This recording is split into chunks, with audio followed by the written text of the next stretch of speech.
Welcome back, everyone. Well, as any viewer of this program knows, my guest here is a frequent visitor here on Look Today.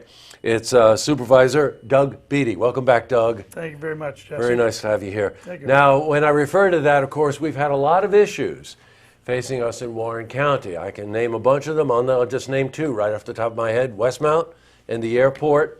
And Doug, together with Mark Westcott, right, were very involved in raising the kinds of issues. Now, this is my feeling about it, Doug. Okay. Raising the kinds of issues with voters that just didn't rubber stamp things. That's how I've always interpreted your will, your desire to get things done.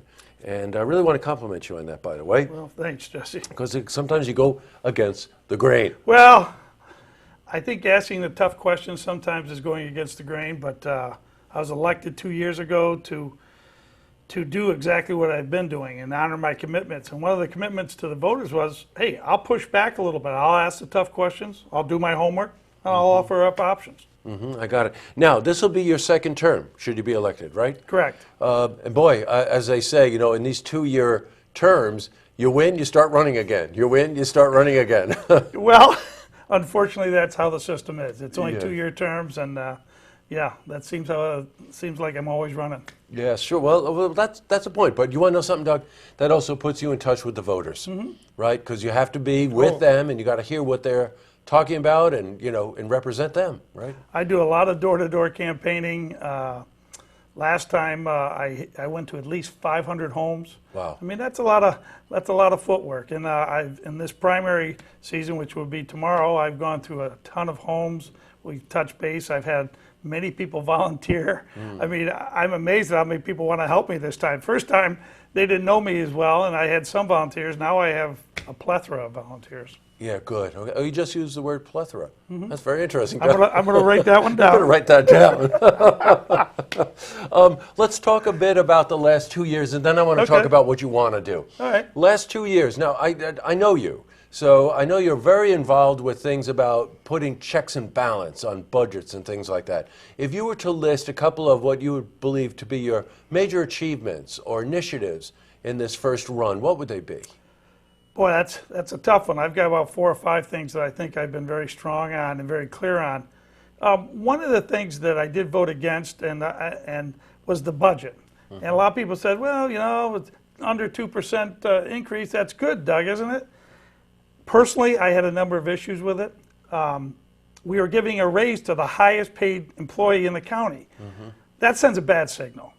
6.2%, almost $8,000 raise. In this economy, which I just don't feel that's apropos. And it's not fair to the other county employees, too.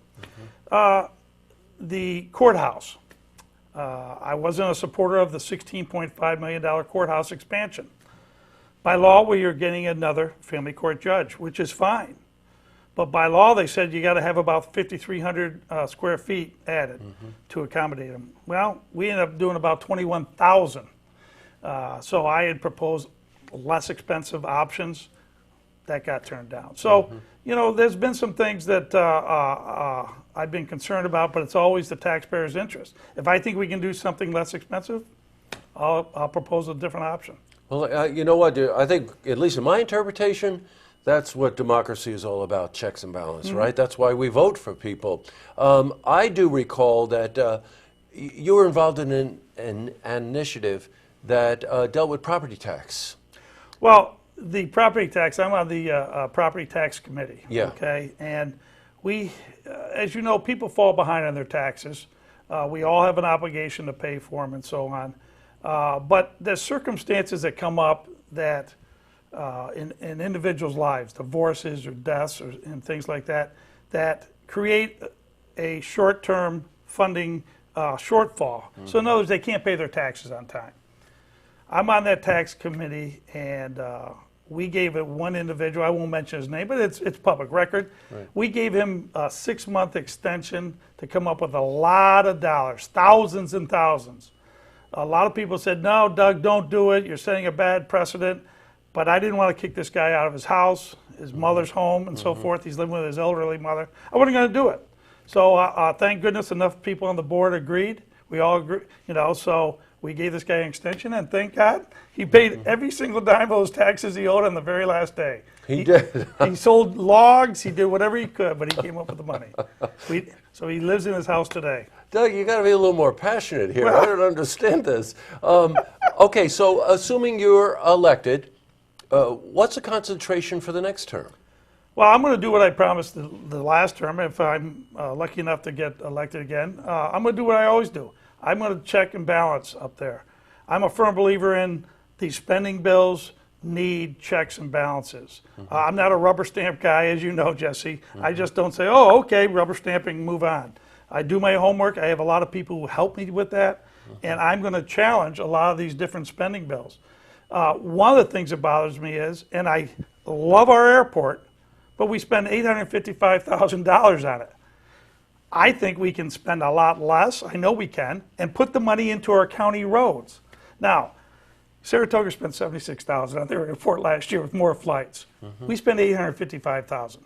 That's just that common sense. It just doesn't make sense. So, more money for roads. We may have to go to an alternate system because we're having problems actually spending the money sometimes, our department, our highway department. We may have to privatize it. I have no problem with that. But that's a whole nother issue for another day. But you know, I think the main thing here to sort of sum this up is that you just really keep your eye on all of these issues, raise questions when you can. I mean, that's the sign of a true independent. Now, as everybody knows, we cover these meetings. We're there to cover them. And I think it's very important in the complexion of those supervisors, the makeup of those supervisors, that there is scrutiny, that there are questions being asked without it seeming like it's an affront, that these are legitimate issues that are being raised. I mean, you just mentioned county roads. Oh my God, we've been covering about these county roads. These county roads need some work. So, you know what? Let's get these issues on the table. Personally, I think the voters are lucky to have you. So, you're independent. You are a Republican, registered Republican. I'm a registered Republican. Endorsed by the Conservative Party. Yes, I was endorsed already by the Conservative Party. They like the fact I'm a very fiscal conservative. I'm watching their dollars. They love that. I had the most independent voting record on the board. I don't follow I do what I feel is best for the taxpayers. It's as cut and dry as that. But I am very fiscally conservative. So I follow the Republican lines. I'm a registered Republican, and I'm proud of that. And I'm proud of the fact that the conservatives endorsed me. I'm proud of the fact that I'm very independent in my voting record. Good, you got it, Doug. Well, look, best of luck. Now, tomorrow is a primary. It's an odd day for a primary. It's a Thursday. From noon to 9 p.m., go where you usually vote. 5 candidates are running in this primary on the Republican line for supervisor. 4 out of the 5 will be selected. Correct. And Doug Beaty is running. I appreciate it, Jesse. You're Doug Beaty. Well, last time I know. Thanks very much for coming in. Thanks, buddy. Great to see you. Thank you. To see this interview again, you can head to our website, looktvonline.com.